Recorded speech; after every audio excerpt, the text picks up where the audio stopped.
134편 1절로 3절. 밤에도 송축을 받으시고 복을 주실 여호와를 찬송합니다. 자, 밤이란 말은 이 자연현상의 밤이 아니라 바로 세상의 그 환경, 다시 말해서 고난 가운데서도, 절망 가운데서도, 또한 핍박 가운데서도, 환난 중에도, 이런 뜻이에요. 밤에 여호와의 집에 섰는 여호와의 모든 종들아, 여호와를 송축하라. 성소를 향하여 너희 손을 들고 여호와를 송축하라. 천지를 지으신 여호와께서 시온에서 네게 복을 주실지어다. 예, 언제라도 자나깨나, 아까도 말씀드렸죠. 자나깨나 앉으나 서나 평안할 때나 어려울 때나 할 것 없이 항상 밤에도 여호와를 송축하라는 말은, 여호와 찬양은 어느 시기나 어느 때를 가리지 않는다. 항상 늘. 그 다음 35편 이스라엘을 택하여 땅을 기업으로 주신 능력을 송축하죠. 이런 데 다 나오잖아요. 결국은 하나님께서 이렇게 3대 언약을 이루시기 위해서 언약하시고 언약대로 이루시는 여호와를 계시하셨기 때문에 그 능력을 찬송하는 내용이 나오죠. 그러니까 성경신학의 최종 목적, 여호와 계시라고 하는 이 주제는 아무리 피하려고 해도 피할 수 없는 주제다. 하나님께서는 당신을 계시하기 위해서, 계시하면 계시를 깨달은 자가 찬송하게 만들어가는 역사죠. 그러니까 찬송케 하려는 것이 목적이 아니라 여호와 계시가 목적인데, 계시를 통하여 깨닫게 되면 찬송하게 되어지는 거예요. 그것이 이제 하나님께서 찬송하게 하시는 겁니다. 그러니까 어떻게 말하면 이런 얘기를 할 수 있죠. 성경의 주제는 여호와 계시가 아니라 여호와 찬양이다, 이러고 또 주장할 수도 있어요. 그래서 내가 이런 말도 곁들여 하는 건, 자꾸 뭔가 사람들은 뭔가 이걸 뭐를 각색을 하려고 노력을 하기 때문에 그런 생각을 하다가도 이런 강의를 들으면 좀 포기하시라고. 너무 분명하니까 여호와 계시가 주된 목적이에요. 계시를 하면 깨달은 자에게 찬송하게 되죠. 너무 그의 영광이 풍성하고 그의 전능하심과 위대하심이 크기 때문에 찬송을 안 할 수가 없어요. 그래서 여호와 계시를 목적으로 해서 계시를 통하여 우리에게 택한 백성으로 하여금 찬양케 하시는 놀라운 하나님의 능력을 여기서 지금, 사실 가나안 땅을 정복하거나 요단 동편 땅, 모압 땅, 암몬 땅을 정복한다는 건 그건 안 되는 거예요. 예, 우리가 신앙 안에서는 불가능한 일이 가능하다. 그걸 갖다가 하나님에게다 붙이지 않고 우리에게는 불가능이 없다, 있다 소리를 자꾸 한단 말입니다. 우리는 불가능이 없다. 뭐든지 하려고만 하면 한다. 그래서 하면 된다라고 이렇게 자꾸 하면 된다. 예. 하면 되는 게 아니라 하나님에게 불가능이 없기 때문에 하나님은 어떤 일도 당신의 정하신 계획대로, 뜻대로, 바로 작정이 하나님의 뜻이고, 이것이 도고, 이게 말씀이고, 아니야? 말씀. 하나님의 말씀대로 이루어진다 말이에요. 이걸 어떻게 피해요? 이 성경의 근본 구도를 도저히 피할 수가 없어요. 그래서 하나님을 빼놓으면 운명론자가 되는 거예요. 그래, 하나님을 제해놓고 보면 우리는 운명론자예요. 신자는 운명론자. 근데 운명론이 안 맞는 것은, 운명론은 무신론에서 출발하는 거거든요. 근데 우리 하나님의 백성들은 하나님을 전제로 한 하나님의 작정론, 하나님의 말씀대로, 하나님의 계획대로, 하나님의 법대로 물이 흘러가는 길이라고 그랬죠. 하나님이 이미 해가시는 일은 다 정해져 있어요. 딱 정확하게. 이 정해진 대로는 사라지게 된다 말입니다. 반드시 정해진 대로 사라져요. 그런데 정해진 대로 안 살고 달리 살려고 하면 힘들죠. 달리 살려고 하면. 그러니까 달리 사는 결국에는 망하는 길로 가게 되시는 거 아니겠어요?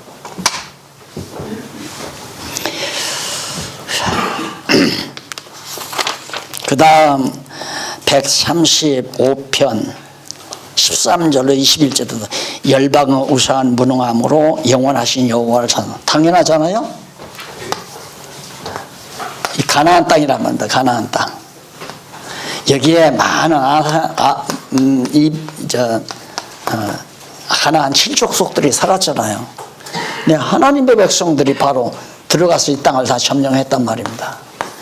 결국에는 이 가나안 족속들의 신, 그들이 섬기는 우상은 무능하다, 능력이 없다 이 말이에요. 모든 사람들은 자꾸만 우상을 만들려고 하잖아요. 우상을.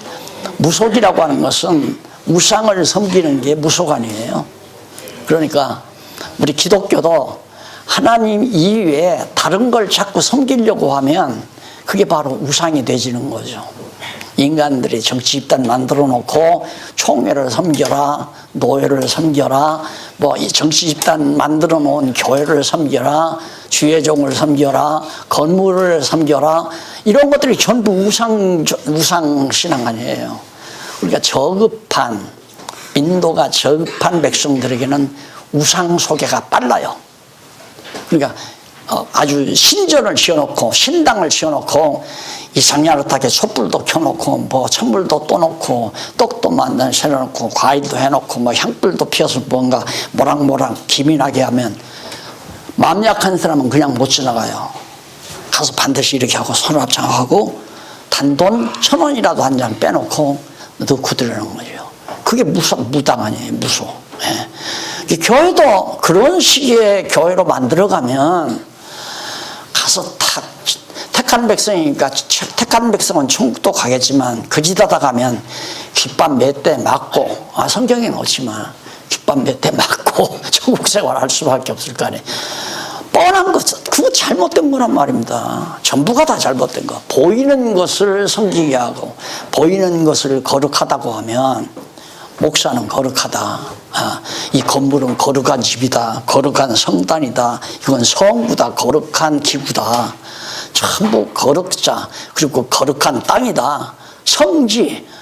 그래서 우리 이거 마치면 역사 탐방 가자고 우리 박 목사님 그러더니만 과거에는 역사 탐방이 아니고 성지 순례죠. 성지 순례. 이스라엘 그 주변이 다 성지라 이거예요. 여기는 그럼 악지입니까? 예. 우리나라는 악지인가요? 거기가 성지라면?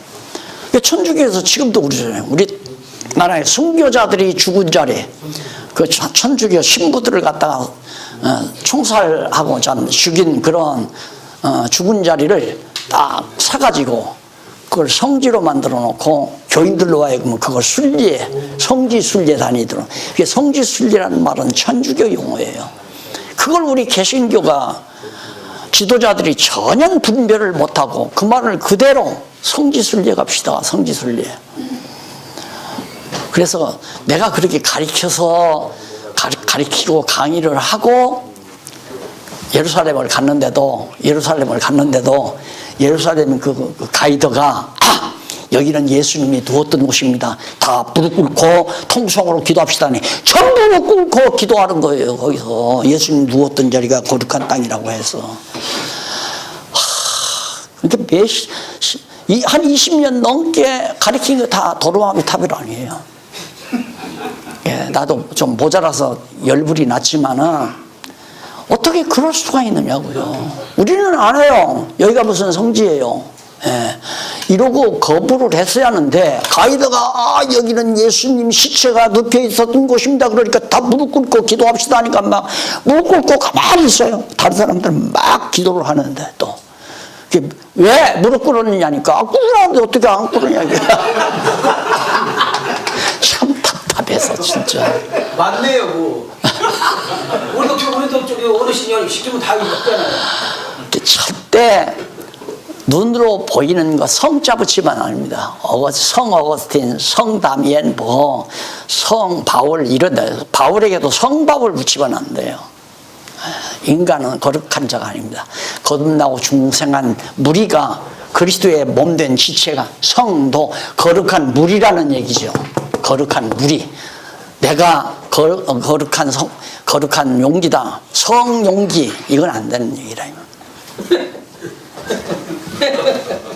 성용기.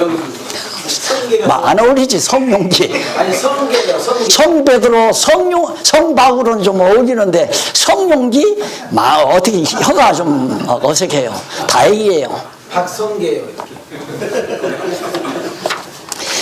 그 다음 이제 15자 양쪽 가로 5번에 인자하심에 대한 감사시죠. 여기서 인자하심은 아가서와도 연결되는 거 아니에요. 그래서 아까 제가 말씀드렸죠.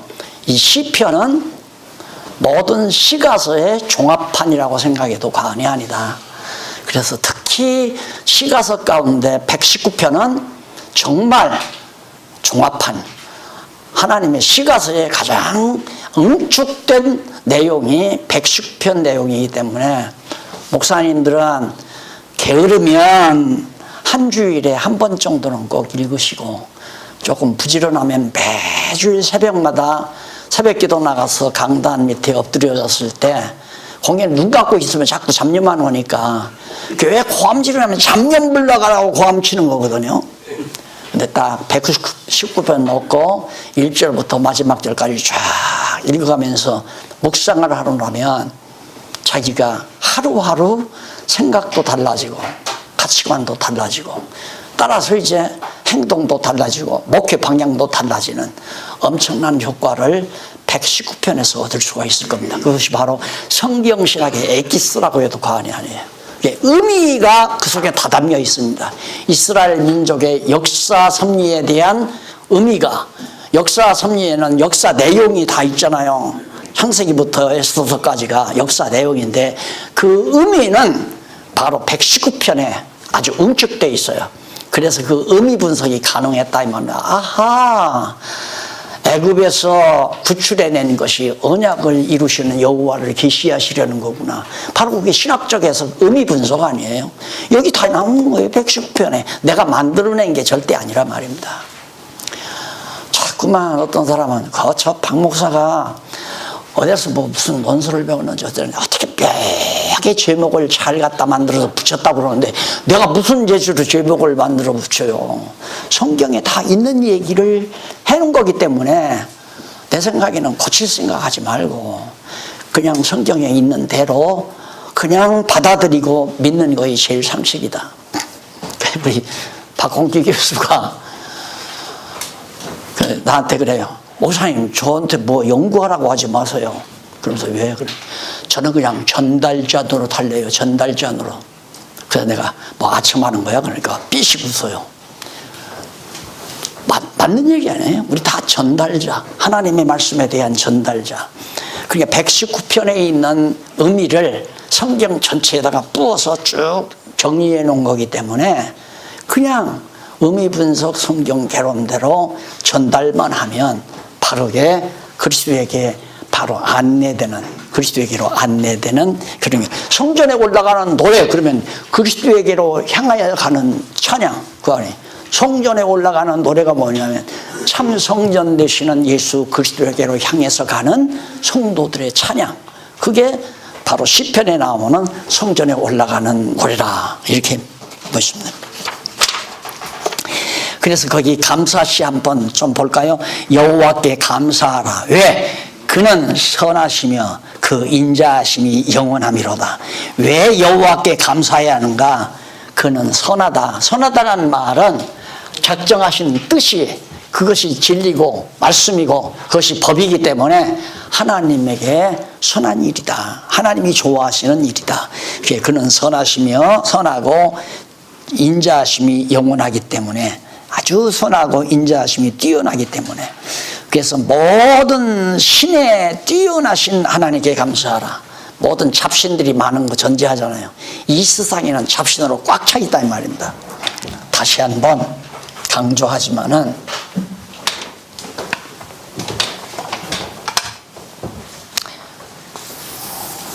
이게 하나님이에요. 하나님 밖에 존재하는 건 아무것도 없습니다. 아무것도. 그런데 자꾸만 잘못된 생각이면 하나님 밖에 사단이 있다요. 사단. 이러면 사단은 하나님 밖에서 온다. 그러니까 내가 사단의 의자에 앉느냐 하나님의 의자에 앉느냐, 이게 사형리 가운데 소위 이제 CC 운동, 그게 한국 근대사의 한 대목을 이룬 거예요.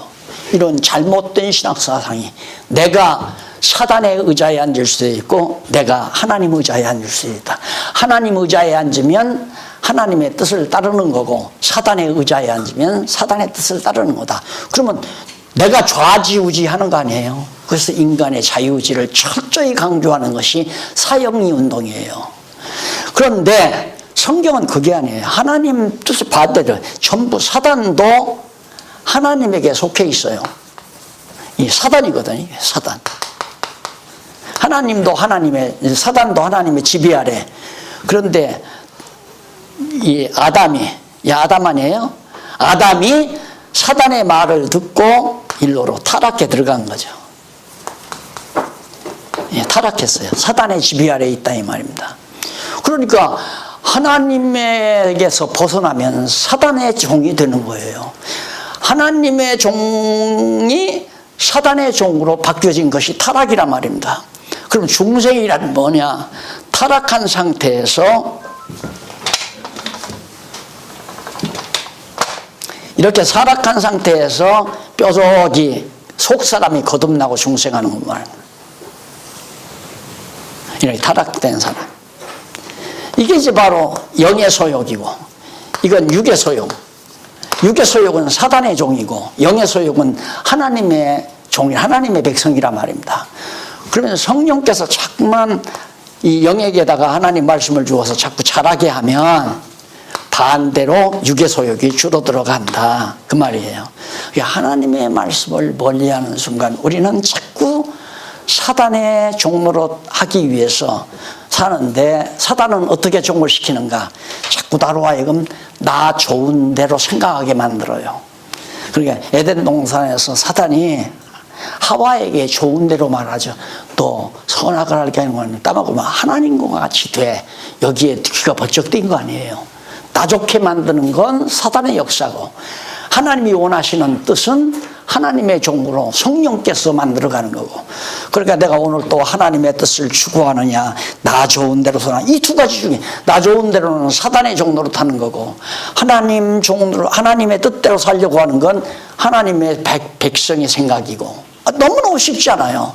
그러면 오늘 아침에 딱 일어나서 오늘은 뭐를 해야 되나 이런 생각, 또 오늘은 어떻게 내가 행동을 해야 되나, 분말할 것 없이 나 좋은 대로 살지 말고 하나님 좋은 대로 살아야 되겠다. 그러면 하나님 좋은 대로 살려면 하나님 좋은 거 아시는 것이 뭔지 알아야 되잖아요. 그 좋아하시는 것이 하나님은 선하시다. 좋을 선자 선한 거, 하나님은 선하시다. 하나님의 선하신 뜻을 우리가 알아야 하는데, 이 뜻을 알려면 창세기부터 계시록까지 다 알아야 되지만은 이걸 압축해서 의미적으로 표현한 것이 시편 119편. 하나님 밖에 있는 건 아무것도 없어요. 지금도 없고 창조하기 이전에도 없고, 지금도 하나님 밖에 존재하는, 하나님의 영역 밖에 있는 아무것도 없어요. 그러니까 그건 욥기서가 잘 말해주고 있잖아요. 욥기서가 하나님께서 악인도 악한 날에 적당하게 다 지었다고 그랬잖아요. 하나님의 피조물이라는 게 아무것도 없어요. 하나님만이 스스로 존재하는 거지. 그게 장로교의 기본 원리예요. 하나님의 절대 주권, 오직 하나님의 유일한 유일신. 이게 이제 바로 성경대로인데, 그걸 구속사적으로 해결을 하니까 이런 식으로 사단은 바로 하나님 밖에서 늘 하나님을 귀찮게 하는 하나의 뿔딱지가 나가지고, 이 녀석이 하나님을 귀찮게 만들고 하나님의 일에 반대하고 이렇게 자꾸 생각을 하니까 이게 완전히 이원론적이 돼버리고, 결국에는 인간의 자유의지가 중요하게 생각돼 버리고. 그러니까 목사님, 지금 현재 창세기 3장하고 욥기서는 좀 차이가 있잖아요. 욥기서는 욥기서 이제 1장 2장에서 그것이 풀리는데 욥기를 가 보면 사단도 하나님이 부리는 영이구나. 사단도 하나님의 허락 없이는 아무것도 못하구나. 우리는 거기 와서 알아요. 그렇죠. 근데 사실 우리 창세기 3장에서 욥기까지 갈 능력도 안 되고. 예. 그러니까 성경은 알면 다 알고 모르면 다 모르는 거라고 내가 한 거예요. 나만 그러는 거예요? 성경을 알면 다 알아야 돼요. 왜냐하면 이거 목사님 네. 왜 이거 중요하냐면 특히 이제 저 같은 경우는 지금 이번에도 내가 목사님 세미나 가야 되는데 진짜 이런 거 한번 터뜨렸다가는 완전히 내가 진짜 완전히 한 목숨이 되는데 진도 나가야 돼. 아니 진짜 아니 그래서 하나님의 인자하심이 영원함으로 선하고 뛰어난 여호와께 감사해라. 예. 그래서 거기 감사하는 이유가 분명히 나오죠. 그 다음 136편 4절로 9절 인자함이 영원함으로 만물을 지으신 여호와께 감사하라. 그러니까 인자하심이 영원해서 만물을 지었다. 왜? 만물을 왜 지었나? 인자하심을 위해서. 인자란 뭐냐? 하나님께서 창세전 우리를 택하신, 사랑으로 택하신 하나님의 사랑을 깨달아 알기 위해서 모든 만물을 지었다 이거예요. 그러니까 이 만물의 존재의 의미는 나로 하여금 하나님의 인자하심을, 그의 신실하심을, 그의 능력을, 그의 주권을 깨달아 알게 하기 위한 계시다. 여호와 하나님을 깨달아 알게 하기 위해서 모든 만물. 그래서 그 일을 위해서 사단도 필요해서 당신의 영역 안에서 사단이 하나님의 허락 없이는 아무것도 못해요. 절대 못해요. 그러니까 예수님도 그러죠. 예수님도 마지막 만찬석에서 만찬을 하는데 가룟 유다가 이제 떡바구니에다 손을 넣지 않아요. 예수님이 그랬어요. 지금 이 바구니에 손을 넣는 자가 나를 팔리라. 그러면서 너는 인간적으로 생각하면 나지 않았으면 좋을 뻔한 사람이다. 그러나 하나님께서 이미 그렇게 쓰시려고들 했기 때문에 가서 빨리 내 할 일 해라. 그 말은 예수님 팔아먹으라 그 말이에요. 빨리 은삼십 받고 대제사장들에게 팔아 넘겨라. 그게 네 할 일이다 이 말입니다. 그러니까 악인도 하나님께서 적당한 때 만약에 예수님 팔아먹는 자가 없으면 예수님 십자가 안 졌을 거 못 졌을 거고 십자가 안 졌으면 우리들 주위에서 그냥 살 거고요. 하나님 나라가 이루어지지도 않을 거고 부활도 없을 거고 예수 부활이 죽어야 부활하는데 안 죽었으니까 부활이 없다면 예수가 그리스도인지 알 수도 없을 거고 그런 일을 위해서 다 가룟 유다도 필요하고 사단도 필요하고 다 필요한 거예요. 이 세상에 안 믿는 사람도 목사님 네. 지금 성남에 있는 어떤 목사님한테 배우셨나 봐. 네? 어떤 성남에 있는 어떤 목사님한테 강의를 들으셨나 봐요. 네. 그래가지고 설교 중에 네. 가룟 유다도 하나님 입장에서 보면 선한 일을 했다. 그래가지고 교회가 깨져버렸어요. 그러니까 파는데 돈 면책했다. 그러니까 제 강의가 내가 어려운 문제가 뭐냐면 중간에 들어오시는 분들 제일 어려워요. 나는 전제를 하고 가르치잖아요. 다시 말해서 앞에 이거 전제를 하고 가르치는데 오늘처럼 그래도 이렇게라도 이야기한 다음에 강의를 들으면 그래도 그 말이 된다라고라도 생각을 하는데 이것도 없이 거두절미하면 그러면 나는 뭐야? 로봇이야? 전 말도 안 된다 이렇게 돼버리고 말이죠. 그러니까 안 되는 거예요. 그래서 이제 하나님께서 이게 열어주어야 말씀에 대한 갈망하도록 하셔야 되고 또 구속사로 그냥 알던 분이 계속해서 구속사로 이해하다 보니까 자꾸 맥히는 거예요. 풀리지 않는 게 너무 많은 거예요. 성도들이 질문을 해도 대답을 할 수가 없어요. 예를 들면 목사님들이 제일 어려운 문제가 그거 아니에요. 목사님, 하나님께서 왜 선악과를 왜 만들었어요? 그거 안 만들었으면 되잖아요. 그런 거 하려고 하면 안 돼. 그런 거 하려고 하지 말고 그냥 열심히 기도하고 열심히 충성하고 목사님 말 그렇게 하잖아요. 그러니 그런 애매한 대답이 어디 있느냐 이 말이에요. 그러면 그런 문제를 안고도 이걸 풀어주면 어디서 듣지 못하던 얘기니까 나만 죽일 놈 되는 거지. 그래서 날 이단이라고 그러는데, 내가 이단이라면 성경도 더 이단 성경이죠.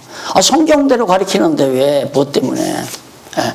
하나님께서 그렇게 하나님 잘 경외하고 의인 욥을 그래 사단을 왜 시켜서 다 네가 책임지고 다 해라. 그러니까 망하게 만들잖아요, 욥이.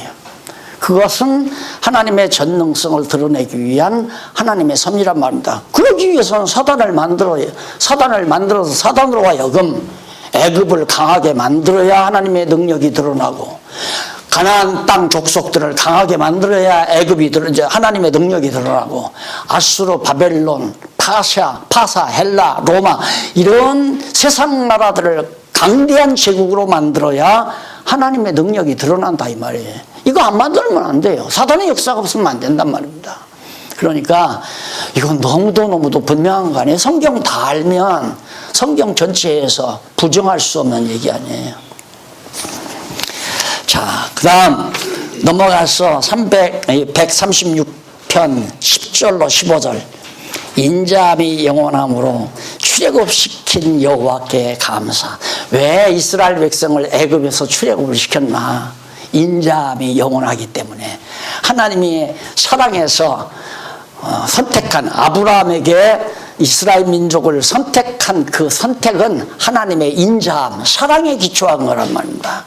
그 인자하심이 절대 중간에 변하지 않는다. 그냥 애굽에다가 맡겨서 애굽에 종살이만 하게 했다면 하나님의 사랑이 영원하지 않죠. 인자하심이 영원하기 때문에 애굽에서 구출해낸 것이다. 그것이 아가서에 잘 표현됐다고 그랬잖아요. 아가서에. 하나님은 변함이 없어요. 그러니까 마음이 편안한 거죠. 설령 내가 마귀에게 사로잡혀서 어쩌다가 내가 그만 육체의 소욕에 하나님의 말씀이 기억이 안 나고 내 육체의 욕심대로 행동했다가 결국 코너에 몰려도 낙심하지 않고 절망하지 아니하고, 나는 하나님의 택한 백성이니까 하나님이 반드시 나를 이 어려움에서 구출해 준다. 이 확신 때문에 소망 중에 사는 거 아니겠어요? 우리도 이 땅에 살면서 육신이 있는 한 실수 많이 하거든요. 하지 말아야 될 짓 한다 이 말입니다. 예. 나부터도 목회하는 과정에서 저렇게 엄청난 돈을 들여서 그래 땅덩어리 만들어 놓고 건물 짓고 그 난리를 다 했다 이 말. 원래 내 생각은 그랬어요. 그냥 내쫓는 땅이 아니라면 땅 한 200~300평만 사가지고 그냥 비닐하우스, 허가 안 나니까, 허가 안 나는 땅, 자연 녹지 같은 거 싸니까 그런 거 사서 비닐을 이렇게 치고 의자만 해놓으면 주일날 그거 뭐 한 3~5시간 성도들이 모여서 성경 공부하는 아무 하자가 없단 말입니다. 그래서 그렇게 알고 했는데 막상 땅을 사놓고 보니까 성도들이 막 열심히 일어나서 평생에 지면 한 번 짓지 2번 짓느냐고. 그래가지고 저렇게 막 건평 바닥 건물 200평에다가 그 다음 위에로 3층 4층을 올려놔 버리니까 큰 빌딩이 돼요. 큰 건물이 돼버리잖아요.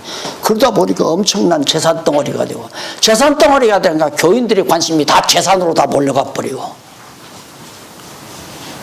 그러니까 그것도 다 하나님이 필요하니까 그렇게 시키는 거예요. 그거 아닌 줄 알았으면 안 했어야 되는데, 아닌 줄 알았는데도 그냥 빨려 들어가니까, 그래 시켜봐라고 하나님께서 해놓고 나니까 결국 생각대로 화근이 돼버리는 결과가 나오잖아요. 한국 교회 다 어디나 마찬가지예요. 유럽 교회도 마찬가지고.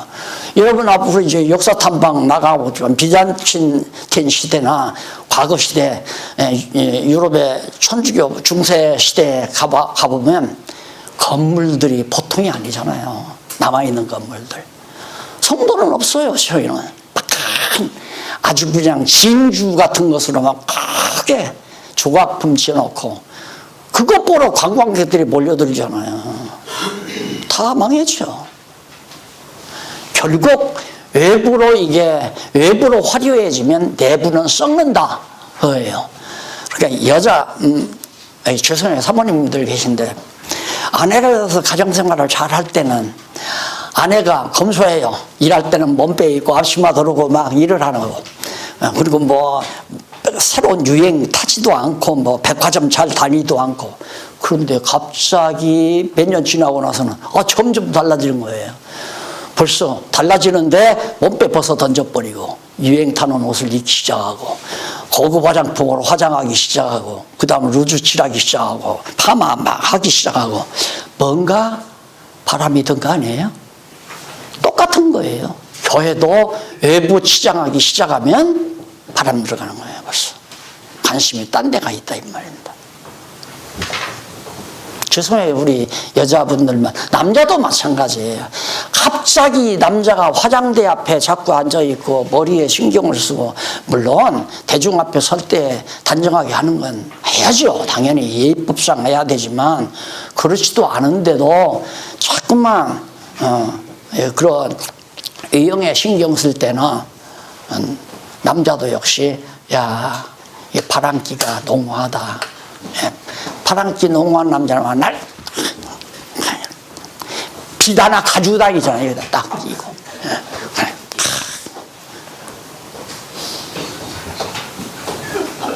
그러니까 언젠가 그 드라마 하나 보니까 빨간 양발 신고 빛 하나 여기다 끼고 다니면서 완전히 바람둥이 들어가요.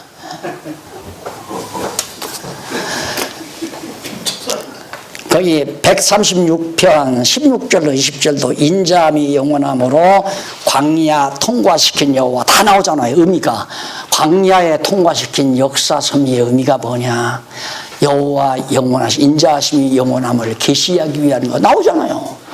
그러니까 너무너무 성경신학의 그 총 주제도 잘 나와 있고 역시 그 소 주제들도 내가 뽑은 게 아니라 성경에 있는 내용들이라니까요. 그 다음 그뿐만 아니라 21절로 26절도 인자함이 영원함으로 기업을 허락하신, 애굽에서 건져낸 것이나 그 다음 광야를 통과하게 하신 것이나 가나안 땅을 준 것이나 모두가 뭐 여호와의 인자하심을, 영원전에 작정하신 사랑을 계시하기 위해서 하나님이 그렇게 하셨다. 그걸 감사하자 이 말이에요. 자, 정리가 되었으면 한쪽 가로 3번 이제 구원하신 권능을 찬양하는 내용입니다. 자, 나오죠? 자, 원수, 그러니까 지금 찬양시인데 찬양시 가운데 첫째는 바로 원수를 갚으신 하나님의 전능성을 노래하. 그 다음 구원하신 능력, 구원하신 것이 아니라 회복의 능력, 회복하신 능력을. 세 번째가 구원하신, 회복해서 구원해 주신. 그게 이제 여기 이것만 보면 이제 구속사예요. 구속사. 그러니까 이 구원은 여호와 하나님을 계시하기 위한 수단이지 목적이 아니다 하는 건 너무 분명하잖아요. 왜? 여호와 하나님의 인자하심을 찬양하게 하려고 구원해 주셨다. 구원을 찬양하는데 구원에 대한 간구. 왜? 언약하셨으니까 언약대로 구원해 주십시오. 그래서 갑자기 137편 1절로 9절에서 바벨론에서 시온을 그리워하며 대적의 멸망을 간구하는 내용. 자, 여기 70년 포로 시대가 갑자기 나와요. 포로 시대. 그래서 여기 이제 다윗 시대인데, 다윗 시대에 포로 시대의 상황을 바로 찬양하는 데인데 이게 예언 찬양시다 이 말이에요. 예언 찬양시. 그러니까 바벨론에게 포로로 잡혀갔다 할지라도 반드시 하나님은 회복해 주십니다. 구원해 주십니다. 그래서 바벨론에서 시온을 그리워하면서, 왜 바벨론 제국들이 와서, 제국주의자들이 와서 예루살렘 성전 다 헐어버리잖아요. 다 헐어버리고 멸망시켜버리고. 그러니까 다시 회복해달라는 간절한 기도를 하면서 간구하는 그런 간구시가, 왜? 하나님이 언약을 하셨으니까. 에레미야 선지자를 통해서 예언해 주셨고, 이미 앞서 모세를 통해서 이방의 포로로 잡혀갔다가 돌아올 것을 모세를 통해서 언약하셨고, 에레미야 선지자를 통해서 구체적으로 70년 만에 돌아온다고 언약하시죠. 그걸 다윗 시대에 벌써 예언시로 언약자손들이 예언적으로. 그러니까 믿음이란 과거 하신 일도 믿고, 현재 되어지는 일도 믿고, 앞으로 되어질 일도 믿고, 과거, 현재, 미리 할 것 없이. 과거는 믿어지는데 지금은 잘 안 믿어지고 앞으로도 잘 안 믿어진다. 그건 아니에요. 진짜 믿음은 과거, 현재, 미래. 다시 말해서 인류 역사 전체를 믿어야 되고, 작게는 내 개인의 역사도 지금까지도 나를 보호하시고 지켜주신 하나님이, 지금도 하나님이 나를 보호하시고 앞으로 죽는 날까지도 하나님이 내 모든 장래를 주관하시고 인도하신다. 어떻게? 인자하심에 의해서 언약하신 대로 내 인생을 이끌어 가신다. 이게 믿어져야 되죠. 그렇잖아요. 그런 찬양이 시편에 다 나타나는 거예요. 자, 이런 거 하나하나 우리가 이제 구절구절 성도들에게 가르칠 때는 이렇게 안 가르칠 거 아니에요. 나처럼 막 그냥 덤성덤성 중요한 핵심만 눌러가면서 하잖아요. 근데 성도들에게는 자세히 같이 읽어가면서 맞지요? 맞지요? 요즘 우리 박홍기 교수 강의하는 거 보면 딱 한 구절이에요. 맞지요? 옳지요? 그렇죠? 맞지요? 이래야지 맞죠. 그렇게 하나하나 확인하고 갈 때 눈으로 보여요. 네, 맞아요. 그게 이제 쑥. 밭에 심은 콩이 뼈저기 싹이 나죠. 그렇게 쳐다보고 있으면 자라는 걸 몰라요. 자라나는 걸 몰라요. 잠시 어디 가서 1시간이나 2시간 일하다가 또 와보면 컸어요 벌써 뼈저록이. 쳐다보면 안 자라는 것 같은데 한두 시간 어디 가서 무슨 일하다 와보면 벌써 처음에는 동그란 것만 나와가지고 껍질도 투도 안 벗고 그냥 쓰고 있었는데 몇 시간 있다가 딱 와보니까 이 투도 못 보이고 딱 두 개가 벌어져 있다 이 말입니다. 성도들의 신앙이 그렇게 자라나요. 하나님의 말씀을 가리키면 안 자라는 것 같아도 쑥. 맞지요? 맞아요. 그렇네요. 맞습니다. 맞네. 이러면서 쑥 자라는. 사람 말로 믿음 못 길러요. 절대 사람의 말로 믿음이 길러지지 않는단 말입니다. 성경 말씀 직접 하나하나 읽어가면서 확인시켜주고 이것이 이런 뜻이라고. 성도들은 잘 모르니까 시편 137편 얘기하면서 전체적인 하나님의 섭리를 놓고 쭉쭉쭉 설명하면 그냥 다 풀려가는 거죠. 그 예언 찬양시라고 생각하면 됩니다. 그 다음 138편 1절로 8절은 다윗의 시가 또 나옵니다. 감사드리고 구원을 확신하며 버리지 마시라고. 자, 감사드리고. 자, 물론 이것도 마찬가지예요. 그냥 바벨론의 종로로 하게 놔두지 마십시오. 구원을 믿어요. 하나님께서 반드시 바벨론에서 구출해 줄 걸 믿어요. 그러니 구원해 주십시오. 안 믿어져서 구하는 것이 아니라 믿어지는 걸 구하는 거예요. 그래서 구하고 의심하지 말라. 믿으라 그 말이에요. 그러니까 기도는 믿음의 기도이어야 돼요. 믿음의 기도. 안 이루어지니까 자꾸 기도하는 건 그건 아니에요. 그건 잘못된 거란 말입니다. 그건 무속신앙에서 기도하는 거죠. 안 이루어지는 거 그냥 한 달도 그냥 가서 빌고 2달도 빌고 100배 하다가 1000배 하고 1000배 하다가 안 되니까 10,000배 하고 10,000번 절한다 이 말이에요. 불상 앞에 가서 100번 절하는 게 100배고 1000배 10,000배라는 말은 1000배를 기도해도 안 이루어지니까 10,000번을 기도를 한다 이 말이에요. 절을 한다. 그건 아니에요. 믿음의 기도는 단 한 번을 해도 이루어지잖아요. 이루어질 거기 때문에 기도하지 말라는 게 아니라 기도를 하는데 믿음의 기도를 해라. 믿어지는 걸 기도해라 이 말이에요. 믿어지는데 어떻게 기도를 안 하겠어요. 아버지가 오늘 퇴근길에 분명히 호빵 사온다고 아침에 출근하면서 약속했으니까 사올 걸 믿어요. 믿으니까 이름이 딱딱딱 눌러서 아빠 전화기를 딱 들고 아빠 왜? 저녁 때 올 때 호빵 사올 거지? 안 사가고 말고 그게 기도라 이 말이에요. 그게 믿어지는 걸 기도하는 것이지 자기도 안 믿어지는 걸 욕심에 의해서 자꾸 달란다고 해서 1000배 10,000배 한다고 해서 이루어지는가. 하루 기도해서 안 이루어지면 한 달 기도하고 한 달 기도해서 아니면 100일 기도하고. 그냥 교회도 100일 기도 말이 나왔잖아요. 100일 기도하는 게 불교 용어란 말입니다. 그걸 우리 교회에도 덥시켜서 100일 기도를 어떻게 하느냐. 거기다 한술 더 떠는 사람이 있어요. 기도할 때 그냥 나오면 돼? 하나님 앞에 예물 들고 나오라. 그럼 100일 동안 계속 나오는데 한 번 나올 때 가난한 사람은 10,000원씩 넣으면 100일이면 100만 원 아니에요. 그렇죠? 돈 좀 있는 사람은 10만 원씩 있는 1000만 원이고 그것도 매일 감사연부 드리고 기도해라 이거예요.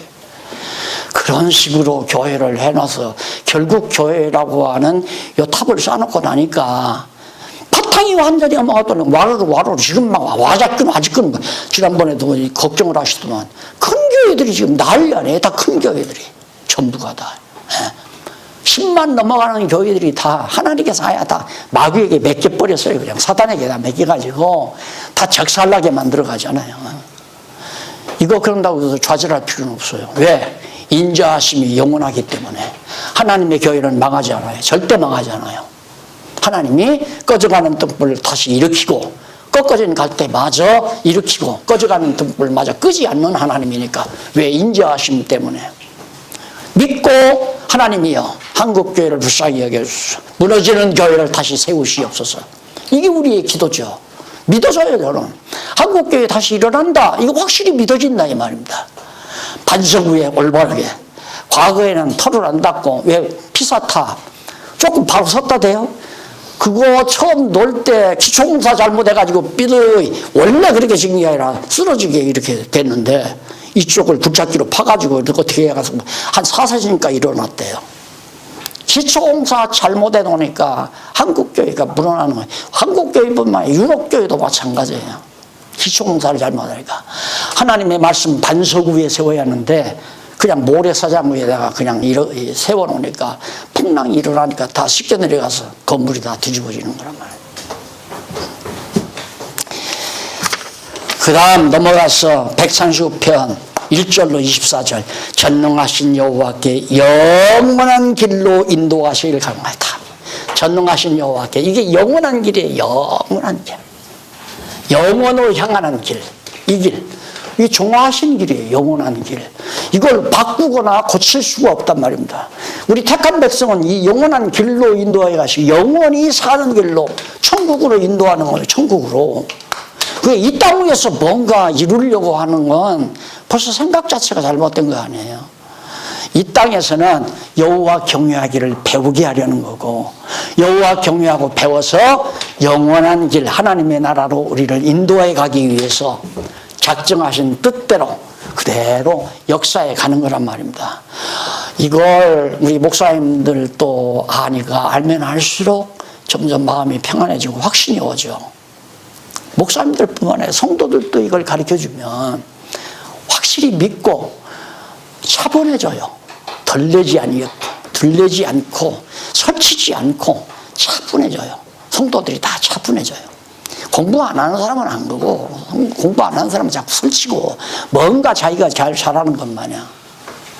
그러니까 평온한 것이 하나님 나라죠. 하나님 나라는 평강과 기쁨이라고 그랬죠. 기쁨 가운데 평안을 누리게 되는 것이 우리가 이 땅 위에 세워야 될 하나님의 나라 지상교회란 말입니다. 그 다음 넘어가서 140페이지 40편 1절로 13절 악인에게서 구해주시고 악인을 멸하기를 간구합니다. 두말할 거 없잖아요. 하나님은 악인에게서 왜? 의인이니까 택한 백성이니까 우리는 구원 예수 그리스도를 통해서 구원해 주시고 악인은 영원한 지옥으로 멸망시켜 주십시오. 기도해도 이루어지고 안 이루어도 이루어지는데 하나님께서 언약된 거니까 그대로 하시기를 원합니다 하고 기도하고 이게 이제 소망 아니에요? 기도는 소망을 가지게 해요. 기도가 없는 사람은 소망이 없어요. 기도가 있는 사람은 소망이 있는 거고. 그러니까 아까 말씀드린 대로 아버지가 야 내가 오후에 들어올 때 오후 퇴근길에 내가 호두과자 사다 주마. 약속하고 아버지가 출근을 했으면 아이는 온종일 소망 중에 살아요.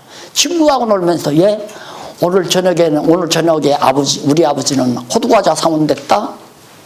자랑거리예요. 그 아이의 하루의 소망이에요. 그러듯이 여호와 하나님의 언약의 말씀을 알면 늘 소망이 벅차죠. 절망하거나 좌절하거나 아야, 치매는 저리 가라요. 있을 수가 없죠. 치매는 뭐냐면 의미상실이고 소망도 없고 왜 사는지도 모르겠고 허탈하고 남편도 자꾸만 자기 곁을 떠나는 것 같고, 그러니까 의미상실이 되면 점점 말이 없어져 버리고, 말이 없어진다는 건 생각이 두탁해져 버리고, 그러다 보면 치매로 가는 거죠. 그런데 하나님의 말씀에 사로잡힌 사람은 늘 소망이 벅차잖아요. 하루하루가, 오늘은 하나님께서 어떤 일을 나한테 준비해 놓으셨나. 여러분, 명화를 보면서 조는 사람 하나도 없습니다. 명화를 보면서 줄기를 놓친 사람은 졸죠. 그런데 아주 명화를 보면서 줄기 놓치지 않은 사람은 처음부터 끝까지 그냥 초롱초롱해요. 마찬가지예요.